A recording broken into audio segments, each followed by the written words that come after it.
ओम शांति। 27 जुलाई 2024। बाबा के महावाक्य। मीठे बच्चे, बाप समान रहमदिल और कल्याणकारी बनो। समझदार वह जो खुद भी पुरुषार्थ करे और दूसरों को भी कराए। प्रश्न: तुम बच्चे अपनी पढ़ाई से कौन सी चेकिंग कर सकते हो? तुम्हारा पुरुषार्थ क्या है? उत्तर: पढ़ाई से तुम चेकिंग कर सकते हो कि हम उत्तम पाठ बजा रहे हैं या मध्यम या कनिष्ठ। सबसे उत्तम पाठ उनका कहेंगे जो दूसरों को भी उत्तम बनाते हैं, अर्थात सर्विस कर ब्राह्मणों की वृद्धि करते हैं। तुम्हारा पुरुषार्थ है पुरानी जूती उतार नई जूती लेने का। जब आत्मा पवित्र बने तब उसे नई पवित्र जूती माना शरीर मिले। ओम शांति। बच्चे दो तरफ से कमाई कर रहे हैं। एक तरफ है याद की यात्रा से कमाई और दूसरी तरफ है 84 के चक्कर के ज्ञान का सिमरण करने से कमाई। इसको कहा जाता है डबल आमदनी और अज्ञान काल में होती है अल्पकाल क्षण भंगुर सिंगल आमदनी। यह तुम्हारे याद की यात्रा की आमदनी बहुत बड़ी है। आयु भी बड़ी हो जाती है, पवित्र भी बनते हो, सभी दुखों से छूट जाते हो। बहुत बड़ी आमदनी है। सतयुग में आयु भी बड़ी हो जाती है, दुख का नाम नहीं, क्योंकि वहां रावण राज्य ही नहीं। अज्ञान काल में पढ़ाई का अल्पकाल का सुख रहता है और दूसरा पढ़ाई का सुख शास्त्र पढ़ने वालों को मिलता है। उनसे फॉलोअर्स को कुछ फायदा नहीं। फॉलोअर्स तो हैं भी नहीं, क्योंकि वह तो ना ड्रेस आदि बदलते ना घर बार छोड़ते, तो फॉलोअर्स कैसे कह सकते? वहां तो शांति पवित्रता सब है। यहाँ अपवित्रता के कारण घर घर में कितनी अशांति होती है। तुमको मत मिलती है ईश्वर की। अभी तुम अपने बाप को याद करो, अपने को ईश्वरीय गवर्नमेंट समझो, परंतु तुम हो गुप्त। दिल में कितनी खुशी होनी चाहिए। अभी हम हैं श्रीमत पर, उनकी शक्ति से सतो प्रधान बन रहे हैं। यहाँ तो कोई राज्य भाग्य लेना नहीं है। हमारा राज्य भाग्य होता ही है नई दुनिया में। अभी उसका मालूम पड़ा है। इन लक्ष्मी नारायण के 84 जन्मों की कहानी तुम बता सकते हो। भल कोई भी मनुष्य मात्र हो, कैसा भी कोई पढ़ाने वाला हो, परंतु एक भी ऐसे कह नहीं सकेंगे कि आओ तो हम इन्हों के 84 जन्म की कहानी बताएं। तुम्हारी बुद्धि में अब स्मृति रहती है, विचार सागर मंथन भी करते हो। अब तुम हो ज्ञान सूर्य वंशी। फिर सतयुग में कहा जाएगा विष्णु वंशी। ज्ञान सूर्य प्रगटा, अज्ञान अंधेर विनाश। इस समय तुम्हें ज्ञान मिल रहा है ना? ज्ञान से ही सद्गति होती है। आधा कल्प ज्ञान चलता है, फिर आधा कल्प अज्ञान हो जाता है। यह भी ड्रामा की नोंद है। तुम अभी समझदार बने हो। जितना जितना तुम समझदार बनते हो, औरों को भी आप समान बनाने का पुरुषार्थ करते हो। तुम्हारा बाप रहम दिल कल्याणकारी है तो बच्चों को भी बनना है। बच्चे कल्याणकारी ना बने तो उनको क्या कहेंगे। गायन भी है ना, हिम्मते बच्चे मददे बाप। यह भी जरूर चाहिए, नहीं तो वर्षा कैसे पाएंगे। सर्विस अनुसार तो वर्षा पाते हो, ईश्वरीय मिशन होना। जैसे क्रिश्चियन मिशन, इस्लामी मिशन होती है, वह अपने धर्म को बढ़ाते हैं। तुम अपने ब्राह्मण धर्म और दैवी धर्म को बढ़ाते हो। ड्रामा अनुसार तुम बच्चे जरूर मददगार बनेंगे। कल्प पहले जो पार्ट बजाया था वह जरूर बजाएंगे। तुम देख रहे हो हरेक अपना उत्तम, मध्यम, कनिष्ठ पार्ट बजा रहे हैं। सबसे उत्तम पार्ट वह बजाते हैं जो उत्तम बनाने वाला है। तो सभी को बाप का परिचय देना है और आदि मध्य अंत का राज समझाना है। ऋषि मुनि आदि भी नेति नेति कहते गए और फिर कह देते सर्वव्यापी है और कुछ नहीं जानते। ड्रामा अनुसार आत्मा की बुद्धि भी तमो प्रधान बन जाती है। शरीर की बुद्धि नहीं कहेंगे, आत्मा में ही मन बुद्धि है। यह अच्छी रीति समझकर और फिर बच्चों को चिंतन करना है, फिर समझाना होता है। वो लोग शास्त्र आदि सुनाने के लिए कितने दुकान निकाल बैठे हैं। तुम्हारी भी दुकान है, बड़े बड़े शहरों में बड़े दुकान चाहिए। बच्चे जो तीखे होते हैं उनके पास खजाना बहुत रहता है। इतना खजाना नहीं है तो कोई को भी दे नहीं सकते हैं। धारणा नंबर वार होती है। बच्चों को अच्छी रीति धारणा करनी है जो किसी को समझा सके। बात कोई बड़ी नहीं है, सेकंड की बात है। बाप से वर्षा लेना। तुम आत्माएं बाप को पहचान गई हो तो बेहद के मालिक हो गए। मालिक भी नंबर वार होते हैं। राजा भी मालिक तो प्रजा भी कहेगी हम भी मालिक हैं। यहाँ भी सब कहते हैं ना, हमारा भारत। तुम भी कहते हो श्रीमत पर हम अपना स्वर्ग स्थापन कर रहे हैं। फिर स्वर्ग में भी राजधानी है, अनेक प्रकार के दर्जे हैं। पुरुषार्थ करना चाहिए ऊंच पद पाने का। बाप कहते हैं जितना अभी पुरुषार्थ कर पद पाएंगे वही कल्प कल्पांतर के लिए होगा। इम्तिहान में कोई की कम मार्क्स हो जाती हैं तो फिर हार्ट फेल भी हो जाते हैं। यह तो है बेहद की बात। पूरा पुरुषार्थ नहीं किया तो फिर दिल शिकस्त भी होंगे, सजा भी खानी पड़ेगी। उस समय कर ही क्या सकेंगे, कुछ भी नहीं। आत्मा क्या करेगी। वो लोग तो जीव घात करते डूब मरते हैं। इसमें घात आदि की बात नहीं। आत्मा का तो घात होता नहीं, वह तो अविनाशी है। बाकी शरीर का घात होता है जिससे तुम पार्ट बजाते हो। अभी तुम पुरुषार्थ करते हो, यह पुरानी जूती उतार, हम नई दैवी जूती ले लेवे। यह कौन कहते हैं? आत्मा। जैसे बच्चे कहते हैं ना, हमको नया कपड़ा दो, हम आत्माओं को भी नया कपड़ा चाहिए। बाप कहते हैं तुम्हारी आत्मा नई बने तो शरीर भी नया चाहिए, तब शोभा है। आत्मा के पवित्र होने से 5 तत्व भी नए बन जाते हैं।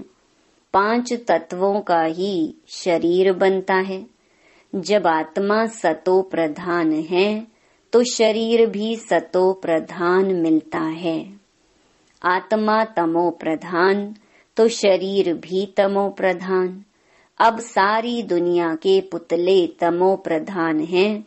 दिन प्रतिदिन दुनिया पुरानी होती जाती, गिरती जाती है। नए से पुरानी तो हर एक चीज होती है, पुरानी तो फिर डिस्ट्रॉय होती है। यह तो सारी सृष्टि का सवाल है। नई दुनिया को सतयुग, पुरानी को कलयुग कहा जाता है। बाकी इस संगम युग का तो किसको भी पता नहीं। तुम ही जानते हो यह पुरानी दुनिया बदलनी है। अब बेहद का बाप जो बाप टीचर गुरु है, उनका फरमान है कि पावन बनो। काम जो महाशत्रु है उन पर जीत पहन जगत जीत बनो। जगत जीत अर्थात विष्णु वंशी बनो। बात एक ही है। इन अक्षरों का अर्थ तुम जानते हो। बच्चे जानते हैं हमको पढ़ाने वाला है बाप। पहले तो यह पक्का निश्चय चाहिए, बच्चा बड़ा होता है तो बाप को याद करना पड़े, फिर टीचर को, फिर गुरु को याद करना पड़े। भिन्न भिन्न समय पर तीनों को याद करेंगे। यहाँ तो तुमको तीनों ही इकट्ठे एक ही टाइम मिले हैं। बाप, टीचर, गुरु एक ही है। वो लोग तो वानप्रस्थ का भी अर्थ नहीं समझते। वानप्रस्थ में जाना है इसलिए समझते हैं गुरु करना चाहिए। 60 वर्ष के बाद गुरु करते हैं। यह कायदा अभी ही निकला है। बाप कहते हैं इनके बहुत जन्मों के अंत में वानप्रस्थ अवस्था में मैं इनका सतगुरु बनता हूँ। बाबा भी कहते हैं 60 वर्ष बाद सतगुरु किया है, जबकि निर्वाण धाम जाने का समय है। बाप आते ही हैं सबको निर्वाण धाम में ले जाने। मुक्ति धाम जाकर फिर पाठ बजाने लिए आना है। वानप्रस्थ अवस्था तो बहुतों की होती है, फिर गुरु करते हैं। आजकल तो छोटा बच्चा हुआ उनको भी गुरु करा देते हैं, फिर गुरु को दक्षिणा मिल जाएगी। क्रिश्चियन लोग क्रिश्चियनाइज कराने गोद में जाकर देते हैं, परंतु वह कोई निर्वाण धाम में जाते नहीं। यह सब राज बाप समझाते हैं। ईश्वर का अंत तो ईश्वर ही बताएंगे। शुरू से लेकर बतलाते आए हैं। अपना अंत भी देते हैं और सृष्टि का ज्ञान भी देते हैं। ईश्वर खुद आकर आदि सनातन देवी देवता अर्थात स्वर्ग की स्थापना करते हैं। इनका नाम भारत ही चला आता है। गीता में सिर्फ श्री कृष्ण का नाम डाल कितना रोला कर दिया है। यह भी ड्रामा है, हार और जीत का खेल है। इसमें हार जीत कैसे होती है यह बाप बिगर तो कोई बता न सके। यह लक्ष्मी नारायण भी नहीं जानते कि हमको फिर हार खानी है। यह तो सिर्फ तुम ब्राह्मण ही जानते हो, शूद्र भी नहीं जानते। बाप ही आकर तुमको ब्राह्मण से देवता बनाते हैं। हमसो का अर्थ बिल्कुल अलग है, ओम का अर्थ अलग है। मनुष्य तो बिगर अर्थ जो आया वह कह देते हैं। अभी तुम जानते हो कि कैसे नीचे गिरते हैं फिर चढ़ते हैं। यह ज्ञान अभी तुम बच्चों को मिलता है। ड्रामा अनुसार फिर कल्प बाद ही आकर बताएंगे।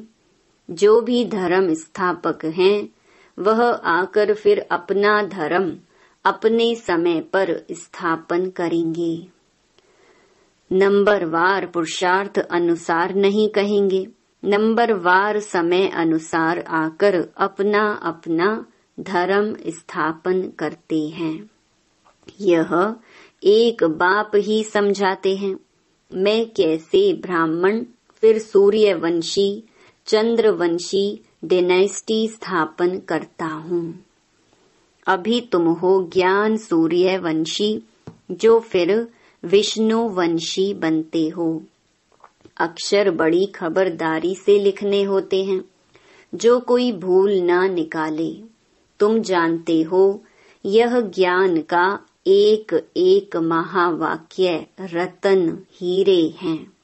बच्चों में समझाने की बहुत रिफाइननेस चाहिए।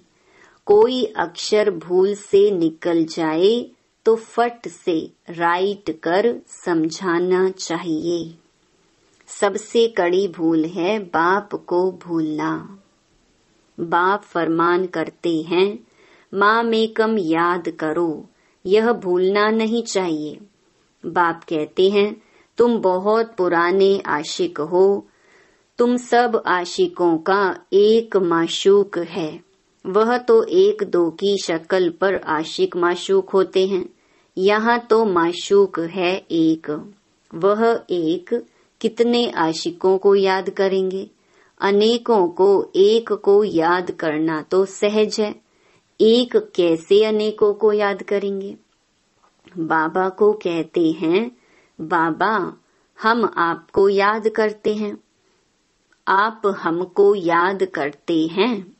अरे याद तुमको करना है पतित से पावन होने के लिए। मैं थोड़े ही पतित हूँ जो याद करूं। तुम्हारा काम है याद करना, क्योंकि पावन बनना है। जो जितना याद करते हैं और अच्छी रीति सर्विस भी करते हैं, उनको धारणा होती है। याद की यात्रा बहुत डिफिकल्ट है। इसमें ही युद्ध चलती है। बाकी ऐसे नहीं कि 84 का चक्कर तुम भूल जाएंगे। यह कान सोने का बर्तन चाहिए। जितना तुम याद करेंगे उतनी धारणा अच्छी होगी, इसमें ताकत रहेगी। इसलिए कहते हैं याद का जौहर चाहिए। ज्ञान से कमाई है, याद से सर्व शक्तियां मिलती हैं नंबरवार। तलवारों में भी नंबरवार जौहर का फर्क होता है। वह तो है स्थूल बातें। मूल बात बाप एक ही कहते हैं, अल्फ को याद करो। दुनिया के विनाश के लिए यह एक एटॉमिक बॉम्ब जाकर रहेगा और कुछ नहीं। उसमें न सेना चाहिए न कैप्टन। आजकल तो ऐसा बनाया है जो वहां बैठे बैठे बॉम्ब छोड़ेंगे। तुम यहाँ बैठे बैठे राज्य लेते हो, वह वहां बैठे सबका विनाश करा देंगे। तुम्हारा ज्ञान और योग, उनका मौत का सामान इक्वल हो जाता है। यह भी खेल है। एक्टर्स तो सब है ना। भक्ति मार्ग पूरा हुआ है, बाप ही आकर अपना और रचना के आदि मध्य अंत का परिचय देते हैं। अब बाप कहते हैं, व्यर्थ की बातें तुम नहीं सुनो, इसलिए हियर नो इविल। इसका चित्र बनाया है। आगे बंदर का बनाते थे, अब मनुष्य का बनाते हैं, क्योंकि सूरत मनुष्य की है परंतु सीरत बंदर जैसी है। इसलिए भेंट करते हैं। अभी तुम किसकी सेना हो? शिव बाबा की। बंदर से तुमको मंदिर लायक बना रहे हैं, कहाँ की बात कहाँ ले गए हैं। बंदर कोई पुल आदि बांध सकता है क्या? यह सब हैं दंत कथाएं। कभी भी कोई पूछे शास्त्रों को तुम मानते हो? बोलो वाह। ऐसा कौन होगा जो शास्त्रों को नहीं मानेगा? हम सबसे जास्ती मानते हैं। तुम भी इतना नहीं पढ़ते हो जितना हम पढ़ते हैं। आधा कल्प हमने पढ़े हैं। स्वर्ग में शास्त्र भक्ति की कोई चीज नहीं होती। कितना सहज बाप समझाते हैं, फिर भी आप समान बना नहीं सकते। बच्चों आदि के बंधन के कारण कहाँ निकल नहीं सकते, यह भी ड्रामा ही कहेंगे। बाप कहते हैं हफ्ता 15 दिन कोर्स ले, फिर आप सामान बनाने लग जाना चाहिए। जो बड़े बड़े शहर हैं, कैपिटल में घेराव डालना चाहिए, तो फिर उनका आवाज निकलेगा। बड़े आदमी बिगर कोई का आवाज निकल ना सके, जोर से घेराव डालो तो फिर बहुत आएंगे। बाप के डायरेक्शन मिलते हैं ना। अच्छा, मीठे मीठे सिकिलधे बच्चों प्रति माता पिता बाप दादा का याद प्यार और गुड मॉर्निंग। रूहानी बाप की रूहानी बच्चों को नमस्ते। धारणा के लिए मुख्य सार। पहला, ज्ञान और योग से अपनी बुद्धि को रिफाइन बनाना है। बाप को भूलने की भूल कभी नहीं करनी है। आशिक बन माशूक को याद करना है। दूसरा, बंधन मुक्त बन आप समान बनाने की सेवा करनी है। ऊंच पद पाने का पुरुषार्थ करना है। पुरुषार्थ में कभी दिल शिकस्त नहीं बनना है। वरदान, 1 मिनट की एकाग्र स्थिति द्वारा शक्तिशाली अनुभव कराने वाले एकांतवासी भव। एकांतवासी बनना अर्थात कोई भी एक शक्तिशाली स्थिति में स्थित होना। चाहे बीज रूप स्थिति में स्थित हो जाओ, चाहे लाइट माइट हाउस की स्थिति में स्थित हो, विश्व को लाइट माइट दो। चाहे फरिश्ते बन की स्थिति द्वारा औरों को अव्यक्त स्थिति का अनुभव कराओ। 1 सेकंड व 1 मिनट भी अगर इस स्थिति में एकाग्र हो स्थित हो जाओ तो स्वयं को और अन्य आत्माओं को बहुत लाभ दे सकते हो। सिर्फ इसकी प्रैक्टिस चाहिए। स्लोगन, ब्रह्मचारी वह है जिसके हर संकल्प हर बोल में पवित्रता का वाइब्रेशन समाया हुआ है। ओम शांति।